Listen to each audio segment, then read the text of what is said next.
After getting out of a relationship with somebody who has all the traits of a covert narcissist, an emotionally abusive relationship, I had tons of questions for myself.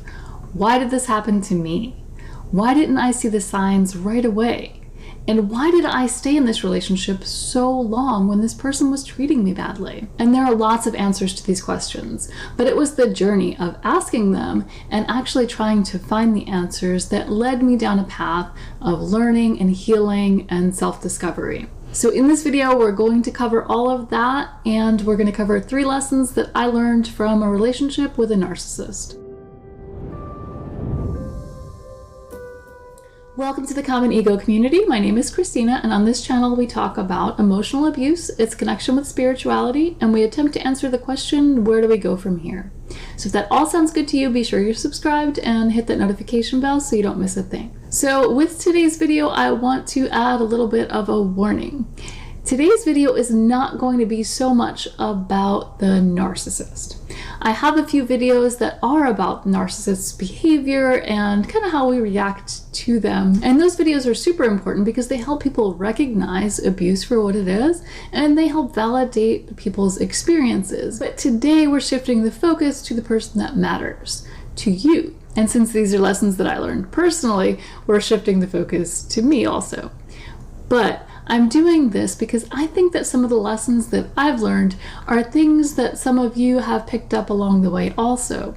So I want to get them out there because I felt like it was important to share. The first lesson I learned, and it's a difficult one, was that I had some toxic narcissistic behaviors and maybe even some patterns, but even before I got into this relationship. So this is a difficult thing for anybody to talk about. And I've talked about it here with you guys before in my Am I a Narcissist video. I know that a lot of you struggle with the same question. I'll get comments like, well, I came here trying to find out if someone else was a narcissist, but now I'm wondering if I am. Honestly, that's a moment I had, and that's why I made that video in the first place. But that was one really important lesson that I learned. It's not the behaviors that make a person a narcissist, because anyone can behave badly. We all do at times. Anyone can be passive aggressive. A lot of people are. But a narcissist, when we talk about a narcissist, we're talking about somebody who has NPD, narcissistic personality disorder, and that person lacks empathy. And they also have a very strong ego, or false self. They're basically operating completely from ego.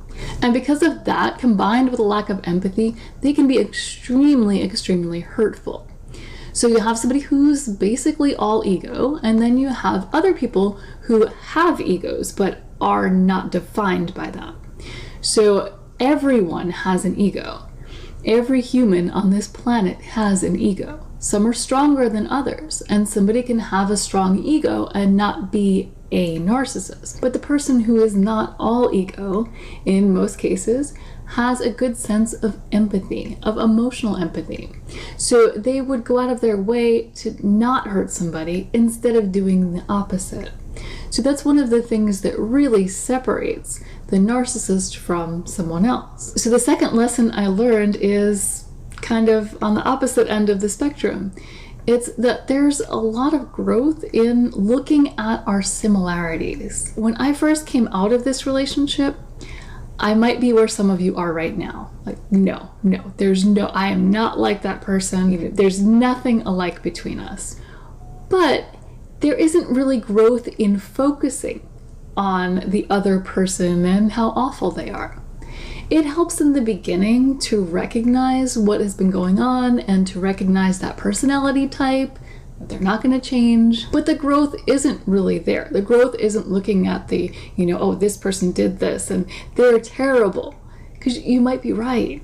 You're probably right. They've done terrible things, and you can say they're terrible. But growth happens when we kind of turn that around. When we're ready to say, okay, yeah, fine, they're terrible, but what's going on over here?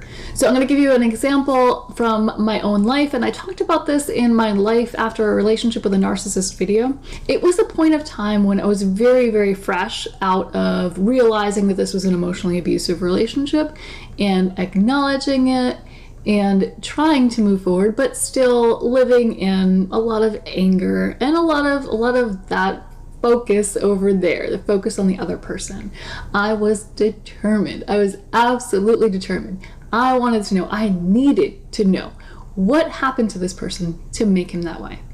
What happened to this person that he never developed empathy? So I went deep into it, and for the moment it just made me feel good to be doing that. And as I look back on it now, I don't judge the process because it brought me to a great place. So in digging through and trying to figure out those connections, I came up with something that I just thought explained everything.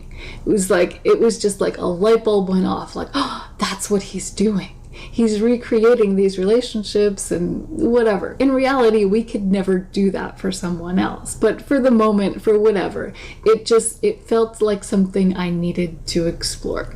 I can't say why he is the way he is. I can have theories, and that's essentially what I did. So instantly, after I had that light bulb go off, I had the thought, and it was almost like I just couldn't help it. Like it just hit me. Have you ever had a thought or an idea that hits you so hard?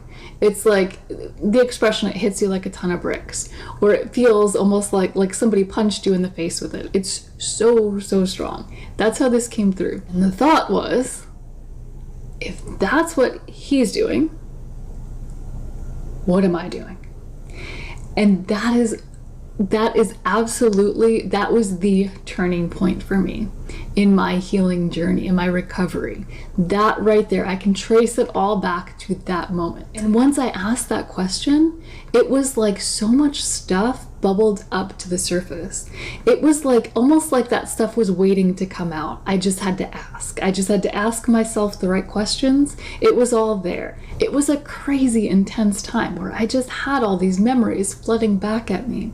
And I just knew that they were significant. They felt significant when they came back up. And I knew that there were things that I had to deal with. So that, I hope, explains a little bit of what I'm talking about. There are definitely differences between us, between a narcissist and somebody who's not a narcissist. And at some points, it's definitely helpful to look at those differences. I have a lot of videos about that. But in my opinion, the real growth happens, at least it has from my experience, the real growth happens when you stop doing that, or at least slow that down, and start also looking within, shifting the focus to the person who is important. So the third lesson that I learned from all of this is that things are not always what they seem. And I know probably all of you are with me on this one. So especially if you've been in a relationship with a covert narcissist, things are definitely not what they seem. The covert narcissist, I have a few videos on it if you're not familiar with that term or that personality type.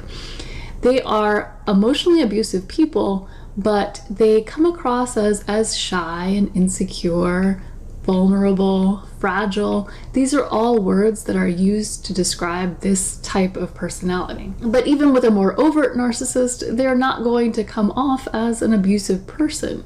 They may come across as like really fun and social in the life of the party.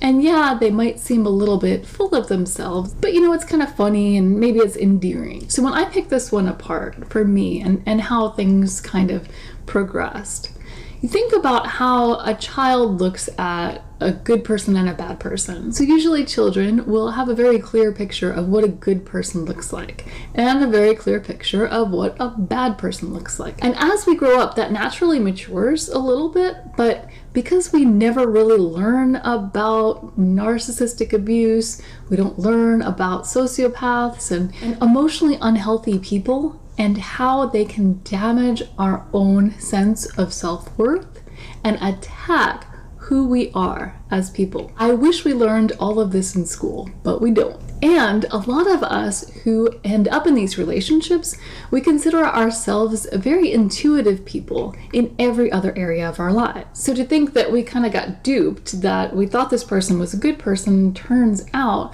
this person robbed you of your self-esteem and your sense of self-worth. So for me, I felt that on a very deep level. I've always considered myself somebody who's highly intuitive. And my intuition honestly has served me very well throughout my life. But in this case, it seems to have failed me.